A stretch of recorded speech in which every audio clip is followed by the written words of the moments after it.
Sumainyo ang Panginoon at sumainyo. ang pagpapahayag ng mabuting balita ayon kay San Lucas. Papuri sa iyo, Panginoon.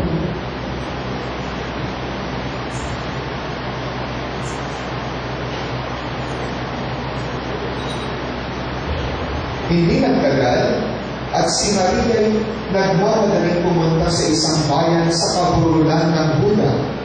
Pagdating sa bahay ni Zacarias, binati niya si Elizabeth.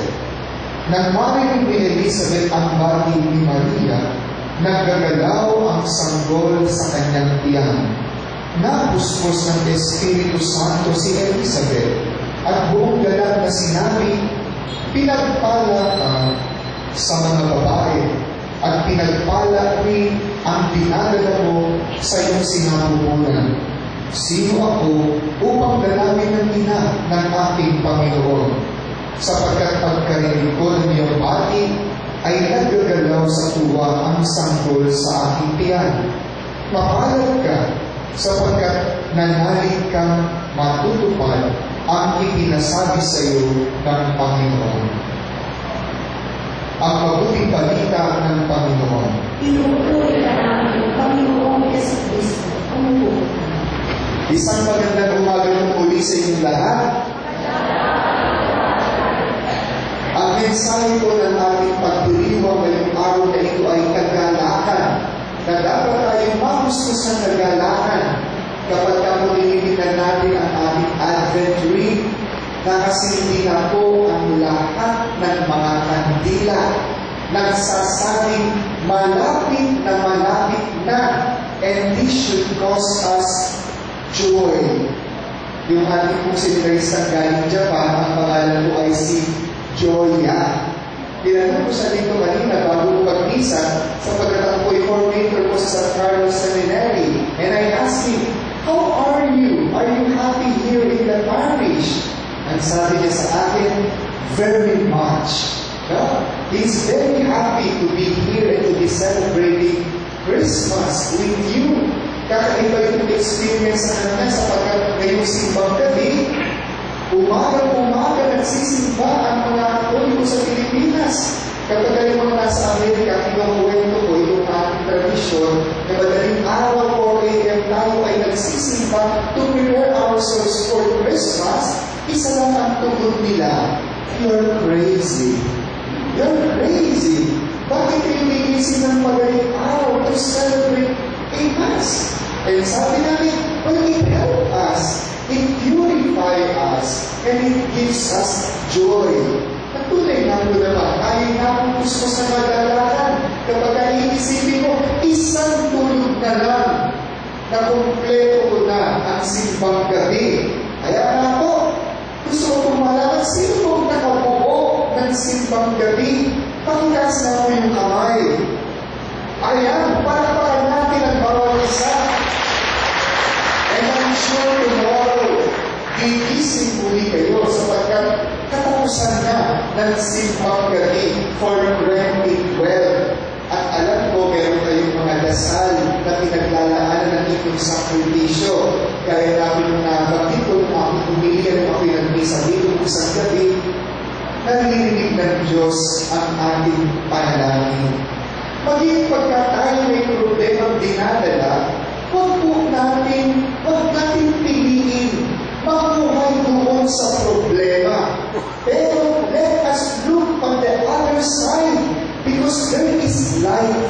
Just like in our gospel today. Ano po ba ang narinig natin? Ang pagbisita ni Maria kay Elizabeth. Masasabi mo ba natin, Father, wala na ang problema yung mga yan, mga santo yan, mga banal yan. Hindi po. Katulad din po ninyo, sila po ay may malaking problemang pinagdadaanan. Pero, ang ganda po ng kanilang pagturing dito ay, they rely on God. They do not just dwell on the problem, but they trust in God.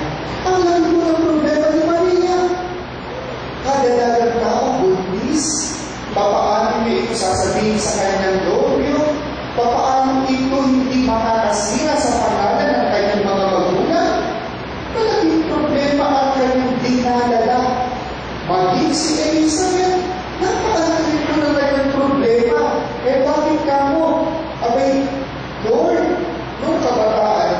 pinagdasal ko, mabuntis ako. Pero ngayon, Lord, 80 plus na ako. Saan ako hinayaang mabuntis? Iskandalo ito, Lord. Pinagchichismisan ako ng mga kapitbahay, Lord. Kaya nga po, nakita doon, nasaan sa Ebanghelyo, nung the last 5 months of her pregnancy, ay hindi po lumalabas ng bahay si Elizabeth. Bakit ka mo? Abay, pagchichismisan po ng mga kapitbahay. Saan ka nakakita? 80 years old, buntis ang sagwa. Pinagchichismisan siya. Pero nung malaman niya na yung kanyang pinsan parating, kilala niya ang pinsan niya bilang isang napakabuting dalaga. Napakabuti at walang lumalabas sa kanyang bibig, puros kabutihan at pagpupuri. Kaya nung nalaman ng darating ng kanyang pinsan, agad siya lumabas ng kanyang bahay at sinalubong niya sa tuwa ang kanyang pinsan. At doon nga, napatunayan nila ang bawat isa sapagkat ang tamutawid sa kanilang mga bibig ay pagpupuri sa Diyos. Hindi po ganito ang lumabas sa bibig ni Maria. Elizabeth, anong ginawa kong masama sa Diyos at binigyan niya ako ng ganitong problema?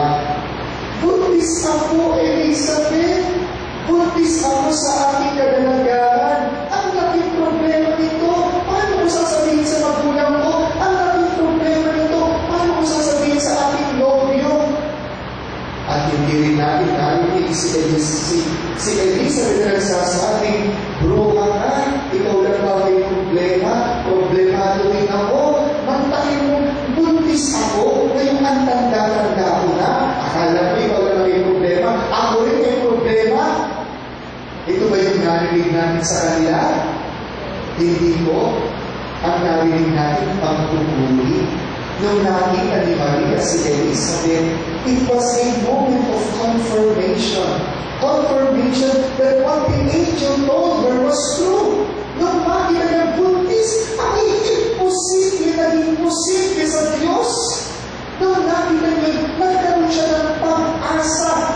And she is drawing strength from her cousin, who is a miracle. Milagro ang kanyang pagbubuntis.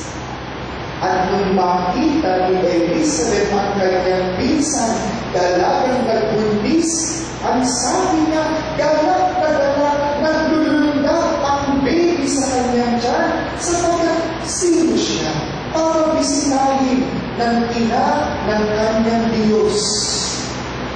Grace, grace, grace. They carry their problem with grace. And therefore, their problem were not just a problem, but they were moments, opportunities to be close to God. Opportunities to feel more the presence of God. Opportunities to glorify God.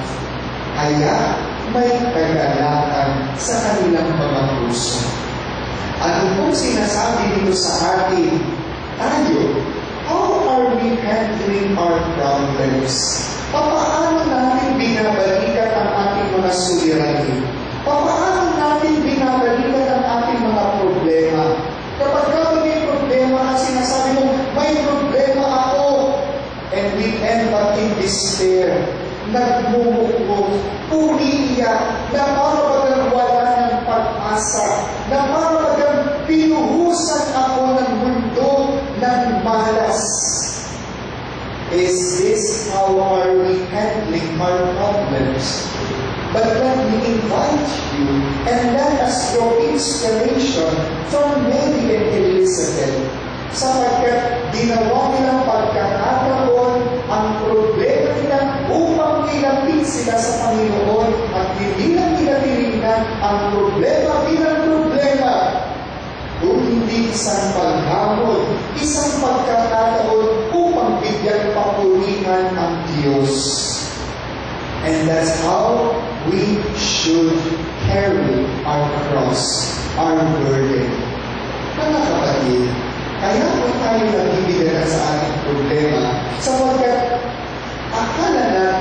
tayo lang ang nagbibigay. Tunay nga mong napakabigat niya kapag sinolo mo ang problema mo. Kapag sinabi mo, walang ibang pwedeng makatulong sa akin. Ako lang ang makakagawa ng solusyon na ito. When you have that attitude, you will truly feel your problem at mabibigatan ka sa problema mo sapagkat mayabang ka. Kayabangan na hindi paghingi ng tulong, kayabangan na hindi magbahagi ng problema, kayabangan na sabihin kaya mo to. It is not a weakness to ask for help. It is not a weakness to ask God's help. Look at Mary.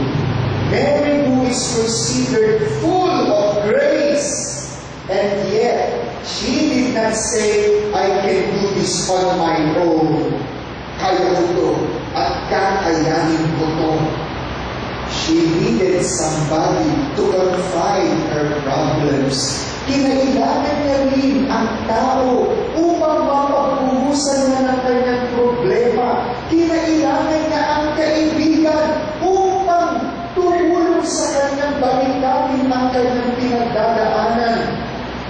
And let me tell you, dear friends, God did not create you alone in this world.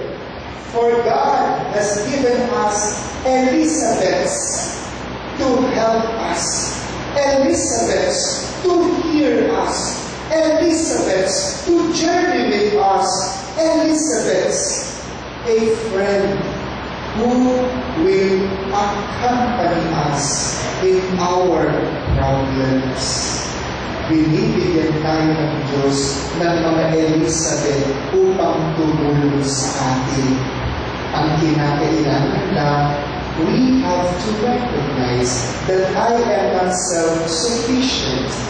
We have to recognize that God has given me a companion, a friend, who will journey with me, who will help me, who will understand me. Kaya po mga kapatid, kayong mga mag-asawa dyan, you are suitable partners for each other. Kapag may problema kayo, huwag niyong tingin. Ibahagi ninyo sa inyong kabiyak upang nang sa ganon, naiintindihan ng inyong kabiyak ang inyong pinagdadaanan. Mga anak, walang ibang makauunawa at tatanggap sa inyo kung hindi ang inyong mga magulang. Huwag niyong isipin, hindi nila kayo maiintindihan. Sapagkat talikuran man kayo ng mundo, itakwil man kayo ng lipunan, ang mga magulang ninyo ay patuloy pa rin kayong mamahalin at yayakapin at pilit uunawain. Nakakita na po tayo sa mga balita. Ang dami ang pinatay nung mama. Yung nanay ang sabi pa rin, hindi na po mauunawaan ng ating anak. Sapagkat tunay na po, uunawain at uunawain ng magulang ang kanilang mga anak. So you don't ever say, I am alone in this world and no one is willing to help me. Mali po. Ang problema po ay ikaw, sapagkat hindi ka marunong magbahagi ng problema. Hindi ka marunong magtiwala sa iba na ang iba ay may kakayahan tulungan ka. God gives us Elizabeth, for God wants to help us. Mayroon pong isang babae na nanalangin sa Diyos. At ang sabi niya, Lord, hawakan mo na ako, Lord.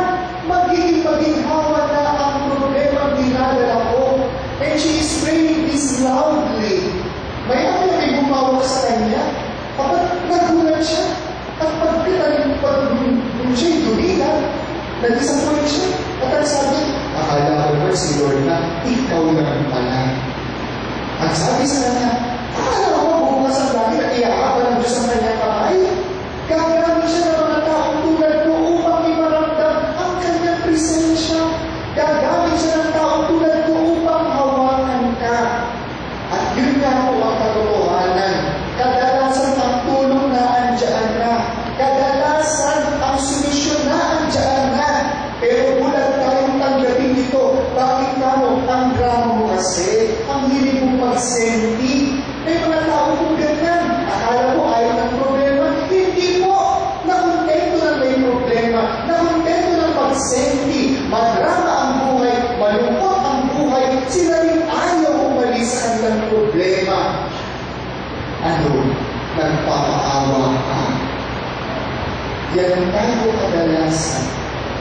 Gusto natin magpaawa. Gusto natin apektuhan ng iba. Gusto natin iparamdam sa iba na may problema tayo para kaawahan tayo. Hindi naman po masama. Pero kapag sobra-sobra ang nag-self-pity, pag-bisyo na ang pagpapaawa, ay hindi na po nakakatuwa. Ang sarap na pong tadyakan. Ang kailangan din po, sa may problema, ay mayroong positive outlook. Hindi ka may problema. May problema ako, mamamatay na ako. Ay, mamamatay ka na. Kapag may problema ka, be positive and look for solution. Look at Mary. When she had this big problem, she didn't say, this is the end of my life. I will just stay in my home and wait for my destruction. No. She went out of the house and went out finding for the solution, finding for the answer, finding for consolation, finding for somebody who will understand her. And because she searches, because she is looking, she is able to find the answer. Sa sino mang nagsasaliksik, sa sino mang naghahanap, makakatagpo. At sa sino mang nagsabing wala ng solusyon, wala nang matatagpuan. Kaya ang paghamon ko sa amin ngayon, magalak ka. May problema ka, magalak ka. Hindi makatapusan ng mundo. Magalak ka sapagkat gusto ka tulungan ng Diyos.